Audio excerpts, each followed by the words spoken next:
رسول اللہ صلی اللہ علیہ وسلم نے ارشاد فرمایا، اللہ کی طرف سے دکھ ٹلنے کا انتظار کرنا عبادت ہے۔ جب تو بیمار کے پاس جائے تو اس سے اپنے لیے دعا کی طلب کر۔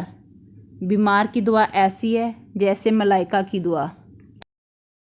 مسلمانوں، اگر تم میں سے کوئی چاہتا ہے کہ وہ اللہ سے باتیں کرے تو اس کو لازم ہے کہ قرآن پڑھے۔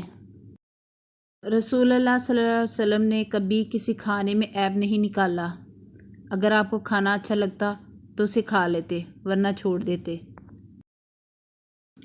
جیسے آپ کے کچھ گناہ آپ کے اور رب کے درمیان ہیں، ایسے ہی کچھ نیکیاں بھی ہونی چاہیے۔ ہم سے زیادہ تو درویش پرندے ہیں، تھوڑا رزق اٹھایا، زیادہ چھوڑ دیا۔ آنسو ہر دل کو نہیں پگھلا سکتے، یہ فقط ان دلوں پر اثر انداز ہوتے ہیں جن میں رب بستا ہو۔ سب سے افضل صدقہ پانی پلانا ہے۔ جس شخص نے سورہ اخلاق کو پڑھا، حتیٰ کہ 10 مرتبہ پڑھ لیا، تو اللہ تعالیٰ اس کے لیے جنت میں ایک محل تیار فرماتا ہے۔ دوسروں کی مدد کرنے کے لیے ضروری نہیں کہ آپ بہت طاقتور اور امیر ہوں، صرف رحم دل ہونا ہی کافی ہوتا ہے۔ جو شخص رات کو وضو کر کے سوئے تو ایک فرشتہ اس کے پاس رات گزارتا ہے۔ جب وہ صبح اٹھتا ہے تو وہ فرشتہ کہتا ہے، اے اللہ، اپنے فلاں بندے کی مغفرت فرما، کیونکہ وہ وضو کر کے سویا ہے۔ اگر کوئی آدمی کھجور خیرات کر کے دوزخ سے بچ سکتا ہے تو اس کو چاہیے کہ اپنی جان کو دوزخ سے بچائے۔ جس کی زندگی کا آخری لمحہ لا الہ الا اللہ ہوگا، وہ جنت میں ضرور جائے گا۔ میں نے جو بھی منظر دیکھا ہے، قبر اس سے زیادہ گھبراہٹ والی ہے۔ مردوں پر لا الہ الا اللہ بہت پڑھا کرو۔ مرنے والوں کی اچھائیاں بیان کرو۔ حضور پاک صلی اللہ علیہ وسلم نے فرمایا، اپنے مرنے والوں کی اچھائیوں کو یاد کرو اور ان کی برائیوں کے بیان کرنے سے باز رہو۔